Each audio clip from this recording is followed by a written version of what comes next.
Hey, you guys. First of all, I want to say that I hope you had a great break week if you got a break from doing your assignment. Sorry, I'm looking at stuff on here. Um, the first thing I want to kind of talk about is um we're going to kind of move forward just a little bit differently than what I have in the syllabus, and I'm working on not really a spreadsheet, but a document to share with you on how things are going to progress. Because from here on out, we're going to do like two chapters at a time, but I'm going to lecture over both chapters at one time, and you'll have 2 weeks to do your assignments. And the assignments are going to be combined in Top Hat, and then your portfolio assignment, even though we have two chapters that we're going over, you will only have one portfolio assignment. So hopefully everyone has enough time to figure out or remember that some things are in Top Hat and your portfolio stuff is in Blackboard. Um, and I know I've told you guys this before, but this is my first time using Top Hat. So I don't know if I'm going to continue using it after this semester. It is convenient in creation because I don't have to put a whole lot of effort into creating everything. In Blackboard, I have to type every single word out, whereas in Top Hat, I don't have to. I can just import and it's there. Um, but anyway, I'm going to start with lecture number 4, and this is going to be over chapters 4 and 5. It is kind of lengthy, but I'm going to be giving you a lot of information and talking a little bit more about your assignments at the end. So, starting with chapter 4, leadership at the personal level. And chapter 4 and 5 go together because leadership at the personal level goes with chapter 5, which is your quality of life and how your quality of life can affect your leadership ability at your personal level. So, chapter 4 begins with knowing what is essential to being an effective leader. And your book gives you a list of 5 essentials, but you also need to understand that this list can change based on person, area of work, and place of business. And this is just, um, it comes just from um, like how people work together and what they do, and if they mesh well, if they think the same way. It's kind of like in my classrooms. I have a different dynamic in every single classroom.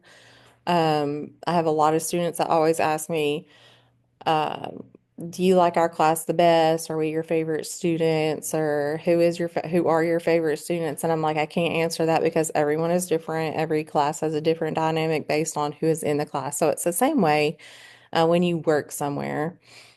It's just how you interact with one another and what exactly you're doing that changes different things at the personal level.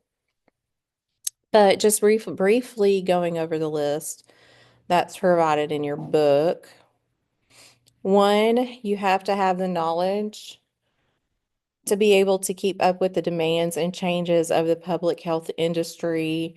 I think this is changing all the time. We see it all the time, especially with government changes. Whenever there is someone new put into office, a lot of things change. Number 2, empathy and motivation of others. This is more focused on social skills, which are imperative to being successful in public health. And I've said this before, I personally like empathy. And in some situations, I'm viewed as cold or not understanding. So that's one thing I really have to work on while I'm at work. I have coworkers and family members also who have told me I'm extremely blunt. So working with high school students, I've had to kind of train myself on how to respond to their issues because personally, I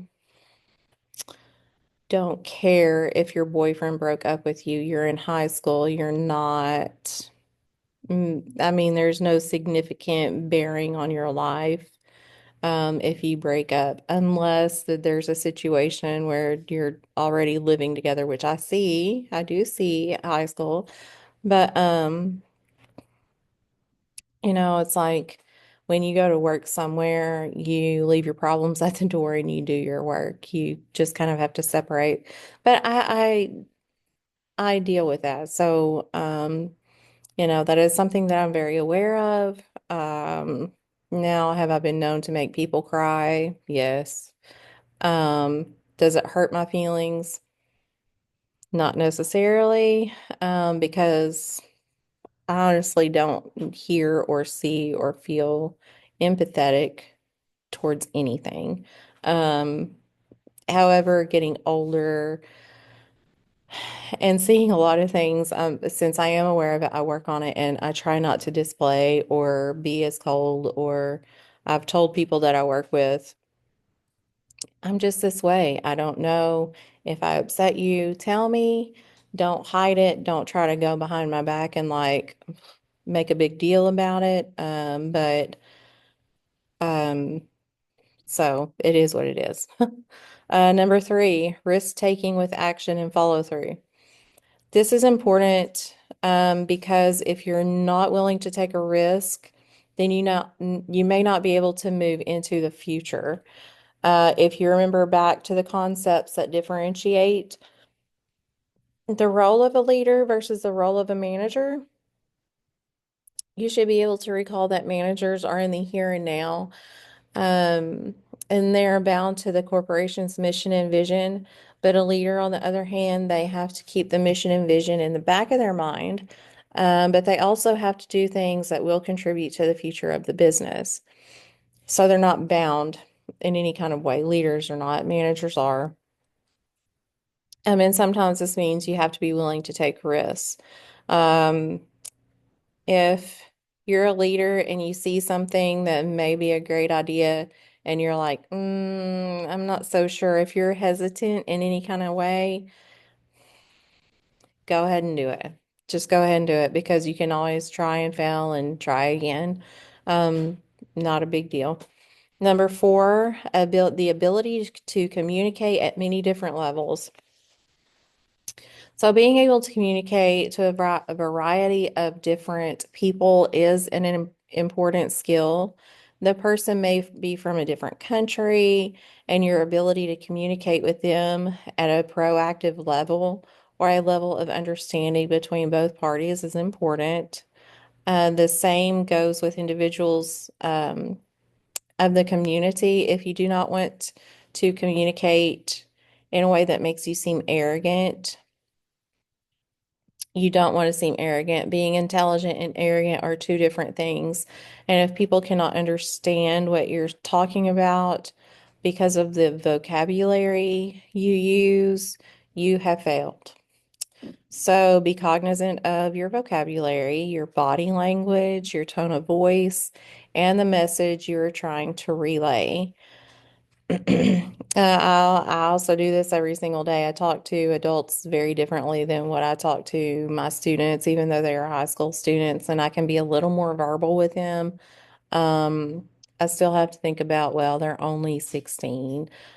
So I have to think about how to explain things at a lower, much lower level. Number five, systems thinkers with an understanding of how complexity affects their work. You'll always have to understand if you are a systems thinker, you will upset those around you or cause disruptions in the processes that are already in place. But this goes back to taking risks. If you're not willing to take the risk of making changes, you will eventually fall behind the status quo of what is expected as a leader in healthcare.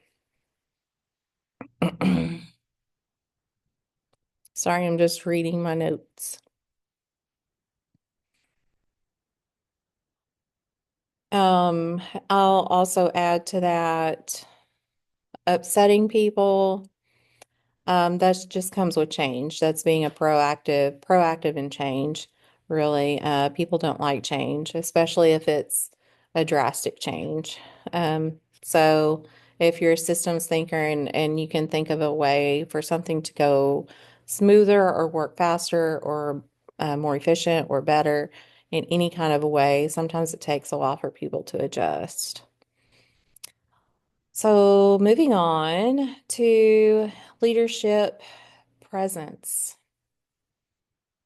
There's been a change in leadership presence from autocratic to authoritarian to a more laissez-faire with a transactional leadership style that allows for more flexibility within a team, but also allows for the direction needed to complete tasks.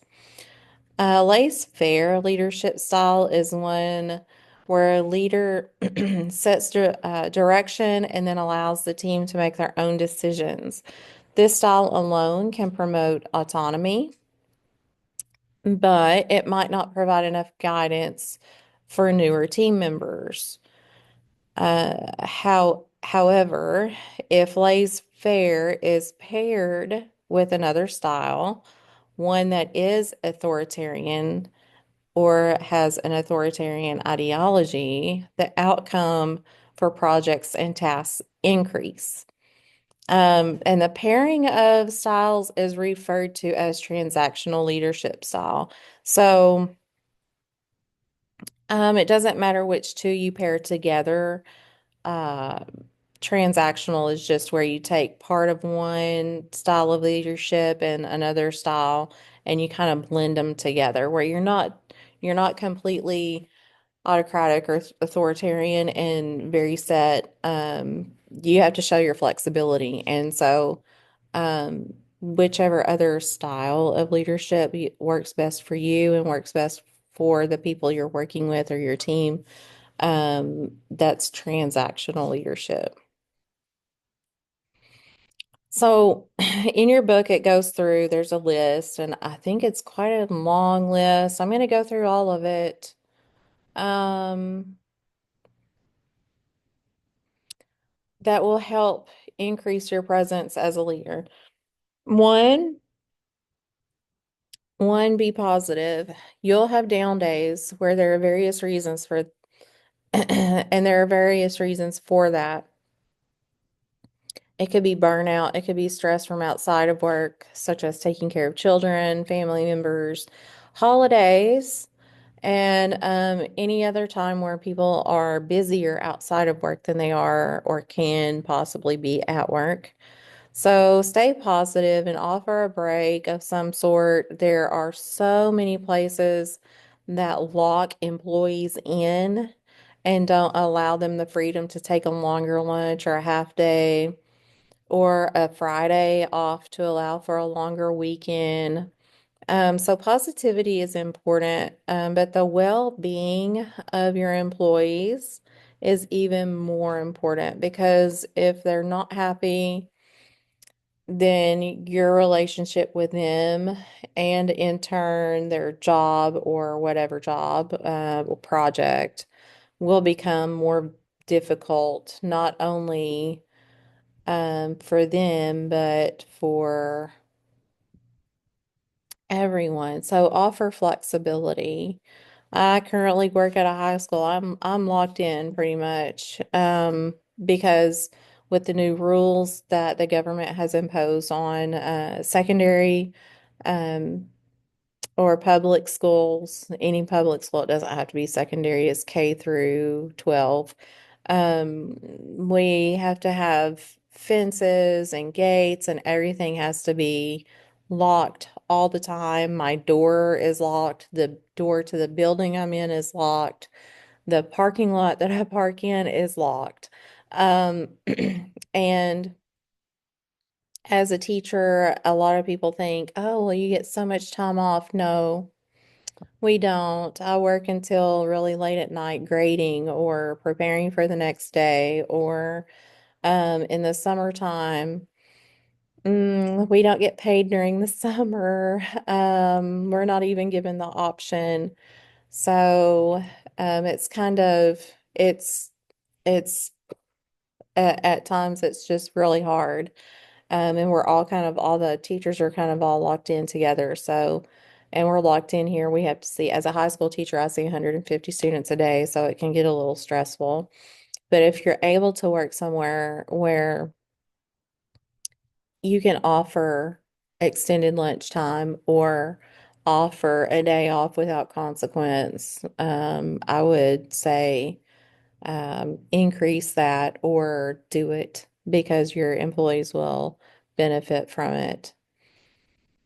Number two, listening to others is a sign of respect. It doesn't, I actually kind of encounter this frequently. It doesn't matter if it's someone above me, a coworker, or a student. I will be cut off, talked over, or flat out ignored. It's very difficult to feel like a valued employee when this happens, and it happens to everyone. And it's really bad if it's on a daily basis. But when I'm in a situation where this happens, I usually just stop talking. I just quit talking, even if it's mid-sentence. And this says a lot about your leadership. Because if the respect is not given to the same respect is not given to every employee um, in talking or communicating or um, listening. If someone, say, you're talking with a project team member or an employee and they're mid-sentence and you like just kind of like turn around and walk out the door and you're kind of like, yeah, da, da, da, and you think you're answering the question or you think you're still kind of mid-communication. No, you're not. Um, that's bad leadership. You want to make everyone feel valued, and um, if you don't, then it can create animosity and a reason for someone to leave an organization. And you never know, that could have been your star employee. Um, whereas everybody else is just going with the flow and just yes man. You don't want a yes man. You want someone who can um, make changes and actually do something, not just somebody who is willing to say, yeah, that's a great idea, even though it's a terrible idea. Um, you need those people. And number three, you need to be friendly and outgoing to people, of course. So when you're socializing, be kind and outgoing, but be careful not to talk about yourself in a too much or talk about just work. Socializing is all about getting to know others and not dominating the room. And number four goes along with number three, use the 80-20 rule. You listen 80% of the time and only speak 20% of the time. So, again, do not dominate the conversation or the room or start getting too personal. It may come off as a red flag to some people, and you'll end up being someone people don't want to socialize with. And unfortunately, we all know one person that we don't want to necessarily socialize with, and which is unfortunate, but it happens. Just don't be that person. Number five, empower others to solve problems. So this can be difficult because we all have this ideology that we know more than the person who is asking for help. They may simply just need the encouragement to get something done. Maybe they need like a mental break. It doesn't mean that they don't know as much as you. Maybe they just don't have as much experience. They have ideas, but maybe they're afraid to brainstorm those ideas, or present those ideas. So you can help them brainstorm and don't try to just take a task away from them. Work with them. Don't um, try to just be like, okay, well, I'll take it. Apparently, it's too hard. No, that's not it. Number six, appearances are important. Um, honestly, don't look very hard or very deep into someone's appearance and it gets less and less as I get older. I think this is just because some of the smartest and brightest people I know sometimes do not have a sense of style, or maybe their taste is just different than mine. We all know that some people are a little quirky in how they dress or style their hair or whatever. I'll say though that cleanliness is important. I have worked with people who obviously hadn't taken a shower, or they don't take one daily, or sometimes their clothes are a little too big or too small, like they're old and worn out. Um, or just poor hygiene altogether, and ill-fitted clothing altogether. Uh, this kind of appearance is kind of unacceptable. Um, if I notice that your hair is dirty like every other day, I don't know. I'm kind of thinking you take a shower at night and you just don't pay attention, or maybe you take one every other day and you just don't pay attention. But practicing regular hygiene daily, and evaluate the size of your clothes, the worn out style, not style, but appearance of your clothes is important. You don't want a shirt that if I'd bought it brand new, super black, but it's been washed 500 times over the years and it's faded into a like a weird black color. You don't want to do that. That's unacceptable. That's not professional. Um, Let me think. My husband, I guess I think about this more because my husband, he's a VP of a local company in Maumelle. It's actually it started in Little Rock, but and then it's grown to where it's like they have several locations over the state of Arkansas and they do out of state work, but it's a local company. He's the VP and he has an employee who he has to frequently tell him to take a shower because clients call in and complain about the smell that he leaves behind. And I'm not talking, oh, he smells bad when they stand next to him. It's because he leaves a smell in their office that is so bad. And they're like having to open windows and open the doors and stuff to get the smell out. It's completely unacceptable and unprofessional. Like, really take a shower. Not only that, but it's really hard to have those kind of discussions with people because as an adult, you should know when to take a shower. Um, so I would honestly say that if you haven't discovered soap yet, maybe you should go and buy some and try it out. I don't know. It's just a really embarrassing thing. As far as clothing for interviews, of course, we all know that you should look clean, you should be professional, put together, um, stay away from wild prints and wild colors. Um, that's all known at this point for you guys. But after you start working somewhere and you're familiar with the dress code, um, you can relax a little bit. This happens. That's completely fine.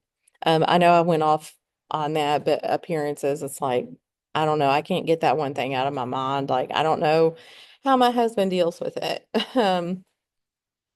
Because he never really says it's the same conversation. It's just like he gets tired of addressing it, but it's just the person. He's a really great employee and he's really smart and he's really good at what he does. But he has this one thing. So anyway, number 7, try to be early to events, not too early, not more than 10 minutes or 15 at the most early. But this is very dependent on what kind of event you're going to. If it's a social dinner event, make sure you're there on time. If it's an optional drop-in event, showing up closer to the beginning is ideal, but whatever you do, don't show up 5 minutes till the end and grab a whole bunch of food or freebies, whatever they're offering, and leave because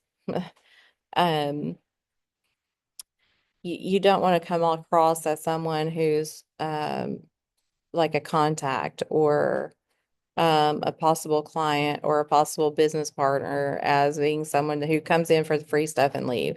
Ironically, this does happen. And personally, I just think it says you don't care and you just want the freebies and um, you know, you just do the business because it's business. I will say that customer appreciation days are like this or training events are like this. Um, So make sure you're on time, but not too early and not too late. If you're more than 15 minutes early, you should probably sit in your car for a few minutes. Number 8, avoid jargon. When you're speaking at a professional event, make sure you're using vocabulary that is related to what you're speaking about. If you use um, slang words, you'll limit the number of people you reach and you'll quote unquote turn people off to what you're saying and they will automatically tune you out because if they don't know what you're talking about, they just have no interest anymore. And in the long run, they may not recommend you, or say that you're not professional because of your lack of public speaking skills. Number 9, be open to criticism. This one again is hard because of human nature. We all believe that we are the best at what we do, but do not discount someone else's advice because you think you're right and they're wrong. I'm really big on this because I've seen people have to um, like people argue over a tax law that comes into place because I worked for the government in taxation and I helped do forms development and half the room says no, this isn't right, and half of the room says yes, this is right, and um a change isn't made and it's too late. Um and there's a retraction process that has to be done and it's very difficult. So don't discount someone else's advice or knowledge just because you think you know more. I don't care if you've been doing the same job for 30 years. I've worked with people who have and they couldn't tell me one thing about what they were doing. They were just following the instructions. But and then I worked with people who knew a lot about what they were doing and working with them, you can find out if you're right or wrong or a little bit of both. Just don't be open to criticism and work together, basically. Um, Number 10, be able to share credit with others. Don't be afraid of this. You will be looked down upon if you do not give credit where credit is due, and no one will want to work with you. 11, again, show empathy. We already covered that one. 12, be careful about losing your temper. I have seen this happen. It puts everyone in the room in a bad spot and everyone feels uncomfortable. In the long run, it can cost you a promotion and it can cost you to lose or cause you to lose respect from not only everyone who in the room who experienced it, but it can also make you lose respect from those who hear the horrible tale of what happened. And people like to hear things over and over and over again. So, don't create an uncomfortable situation because you lose your temper. Number 13, have individual conversations with others. I think this is covered by rule number 4.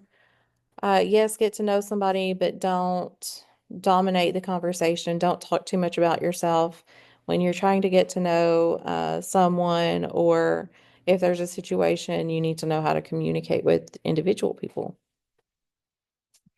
Number 14, if conflicts arise, deal with them quickly and fairly. Personally, I have been in an office where conflicts would come up, and sometimes it seemed like as if upper management didn't have anything to do. So they would find the smallest infractions for subordinates and then take a whole week to decide on the punishment. So most of the time in my with my personal experience, I was a supervisor in an area. Um, it was usually over someone taking a day off just because some of the people had worked there for so long, they knew what their dress code was. They knew what processes and procedures were. So taking a day off was the easiest thing for them to scrutinize. And they would decide if it was a valid reason for a person to be off. Um, I felt like these infractions were so minute that they weren't even worth spending time over. But I guess they didn't have very much to do, so they decided that um, they would, sorry, I was looking at my clock, that they would pick on them. So in one instance, upper management went to one of my employees who called in sick and had the day off. Um, and they even went as far as, okay, what did you say exactly over the phone? What exactly did you do all day? But the way they made a decision, it was kind of appalling because it came down to where on the doctor's note that my employee had received from the hospital where she took her daughter, they stamped um, the discharge time. Um, and so, yeah, she wasn't there all day. She was there for maybe 3 or 4 hours, but they excused that and allowed her to use personal time for that, or not personal time, but sick time for that. But and then they might forced her to use personal time for the rest of the day because instead of coming straight to work, she decided to go run some errands after that. Um, I don't know. I just have a hard time with those kinds of conflicts just because I feel like sometimes people let their leadership or management go to their head and they're trying to find ways to use it. And this will not only make you look bad as a leader or a manager, it can make your company look bad because if you continually do that, the word will get around. You'll have a high turnover and no one will want to work for you ever, and it can affect your business in the long run. Just keep this list in mind, whether you agree with the information or not. It's there in your book, and I thought I would go over it. But for yourself as a leader, it's a good idea to explore new practices and tools to use at work to better yourself um, in a leadership role. And make sure you read about the latest and greatest uh, and all about all the new research. Keep a journal if you need to. This can help you keep your mental health healthy. Make a checklist. It doesn't matter if the list isn't going to be completed in 1 week or a year, but make sure you keep one or, I mean, I don't care. Um, it doesn't matter if it's digitally written down. Sometimes it helps people to write their stuff down. Visit it on a regular basis. If you have ideas for new processes and procedures and how they change over time, add that to your journal of leadership. Now, going on through to chapter 5, from here on out, like I said earlier, we'll be pairing the chapters, at least most of them, if not all of them. This is because they're sister chapters. And I'm going to keep chapter 5 really short because it's on quality of life. Yes, your leadership abilities at the personal level, they are important. You need to have these skills. You need to think about your socialization. You need to think about your appearance. You need to think about how you talk to people. You need to think about um, what is right or wrong, conflict in the office. Um, And then chapter five, leadership on quality of life. This is like what you do every day and how it can affect you as a leader at the personal level. So, first and foremost, time management is very important, especially for your mental and physical health. Try not to get lost in everyday things like watching TV, gaming, jumping from one problem to another, being on your phone constantly, socializing at work, not planning or procrastinating, and so on. Anything that takes you away from being productive is a negative. That is when it comes to being a leader. But you need to find balance between work and life. Don't ignore your life and your wants and your needs. And we all know that wants and needs are different. So don't ignore that because, especially, I would say, especially wants, because we all know that we have needs and we know that we have jobs to fulfill those needs. But if you desire to acquire something, um, and being a better leader is going to help you acquire that, uh, then, focus on it. Just don't lose yourself. When you're at work, you work. When you're at home, you do whatever it is you like to do at home. Try not to bring a lot of work home, and don't take your home style lifestyle to work. You need to be productive. We've probably all seen that person. Just don't become that person. For healthy living, we've all heard all of this before, if not most of your life. Eat healthy, maintain a healthy weight, exercise, get adequate sleep, try not to stress or have a stress relieving activity or program. Don't smoke, don't vape, go to the doctor regularly and when needed. Get fresh air, drink water, practice good hygiene, and practice a faith or volunteer. I know that not everyone is religious, so I always um, recommend people who are not religious um, to volunteer. Use that energy to volunteer, something you would put into a faith or religion, volunteer, because it will make you a better person. The Weld model. The well model is a good one to follow. It consists of making conscious choices through planning, reading, making 30-day challenge types of things for yourself, but make sure they're realistic.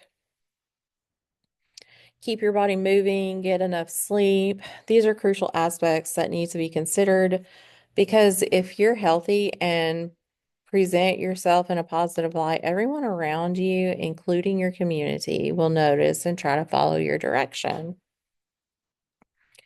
The next model is the Feldman framework. This is a practical model that doesn't use a lot of jargon. It is based on emotional intelligence with with five core categories: know yourself, maintain control of yourself, reading others' personalities, perceiving things correctly, and communicate with flexibility. This ultimately goes along with Kravitz and Schubert's review of various models and came up with the smart people, the people smart strategies, showing flexibility and communication, managing your personal stress, helping others with negative views, showing respect for others, managing your work rage, and becoming a servant leader. Um, they're all pretty much the same. And I'm going to try and find later on one of your portfolio assignments is going to be for you to assess yourself. Um, it's easy. You've probably done it before. I don't know. Kind of depends on how old you are and where all you've worked. But like my husband, they do management training sessions quite frequently, maybe once a year or so, once every couple of years. Um, some places just make you do it once and that's it. But he ended up the last one that they did, they took a test and he said it was weird questions, like random off the wall kind of questions, but it ended up um, pinpointing their leadership style exactly. And so I'm going to try and get my hands on that one for you guys. Because I know that I've seen some where you can literally read the question and you go, well, what kind of a leader would do this? And mark the answer to whichever one you want to be. The one that he had no grace at all. So I'm going to try and get that one. But that's going to be one of your portfolio assignments, because I think they're fun to do, especially if you agree with it and you can read about the type of person you think you might be. I'm kind of like a horoscope, I guess. Um, so that's it for chapter 5. And I know having 2 chapters is a lot, but personal leadership, quality of life, and emotional intelligence, they all work together. So make sure you're happy, healthy, and have the ability to function around people. If you have any issues, don't be afraid to seek help, because you don't want to wait too late until it kind of blows up in your face. For this week, I'm starting a new assignment this week, not just this week, but from here on out. I'm going to add a new assignment. Um, and it is called a coffee break. So these are vodcasts, and it's because it's a podcast in video format. Um, it is with Dr. Renee Thompson, and her show is called Coffee Break. Her interviews are insightful, and they're part of the Health Podcast Network. They're not long, so you can literally take a coffee break while you listen to these. And the assignment that's attached to each of the podcasts is a casual discussion question. Um, and I just want to know what you think, or what you thought was interesting. The information presented comes directly from individuals who have spent years working in healthcare, and they're the frontline people or frontline employees who know how management and leaders behind the scenes can influence the behaviors of those who are actually working in the field, and how they sort of manipulate, or how they um, can let people down. So, and there are not going to be many of those, just a handful of those from here on out, because we are doing every kind of 2 weeks now. So you have until the 23rd to complete one quiz. It is over chapters 4 and 5, but they are all multiple choice, no true false, or I mean no true false, multiple choice and true false, no open response questions. Um, and then you have the coffee break, and in that coffee break discussion, you'll see that there are 2 other questions. So you'll watch the video and just kind of leisurely talk about what you thought about it. Um, and maybe some ideas that came up in your mind. And then you have your regular discussion question. So they're going to be worth double the points. So they're 20 points instead of the 5 or 10 like before. And I'm not going to require you to, I actually haven't seen that in Top Hat, to do the response to the discussions. I'm not sure if you guys can see that or do that even. So I'm not even going to make you guys do that. Just do the discussion questions. So one quiz, all multiple choice, true, false, no open response questions. Your discussion questions, which includes your coffee break, and you will have one portfolio assignment, and that'll be in Blackboard with the rubric. So I know this is a lot probably, but you have 2 weeks to digest it. I know you don't have 2 weeks this week, but if you need additional time, it's fine. So I'm not going to move on until the 24th. So Email me if you have any questions, comments, or concerns, and I will see you the week of the 24th. You guys have a great night.